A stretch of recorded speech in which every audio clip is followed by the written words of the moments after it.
আজব একটা জিনিস আমি আপনাদের সাথে শেয়ার করব। এটা হচ্ছে আহ, কাটাখালী রেস্টুরেন্ট, আর এটা হচ্ছে কাটাখালী ব্রিজ। আর ধলাপাড়া যাওয়ার রাস্তা এটা, দেওপাড়ার দিকে যাওয়ার রাস্তা কিন্তু এটা। এখন আমার ক্যামেরায় কি ধরা পড়লো সেই বিষয়টা আমি আপনাদের সামনে ক্লিয়ার করে নিচ্ছি। দেখেন, বিকালবেলা কিন্তু এই জায়গায় শত শত না হাজার হাজার মানুষ হয়। বিশেষ করে বর্ষার সময় তো মানে কোনো অভাব নেই মানুষের।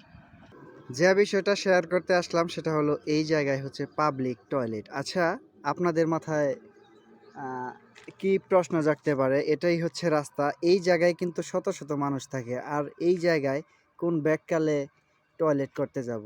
সে তো ওই যে ওইখানে তো জঙ্গল দেখা যাচ্ছে, জঙ্গলের দিকে দৌড় দেবো। এই টয়লেটটা কিন্তু আশেপাশেও কোথাও দেওয়া যাইতো ভিতরের সাইডে, কিন্তু এই মেন রাস্তার সাথে একদম ব্রিজের সাথে এইখানে দেওয়া হয়েছে টয়লেট।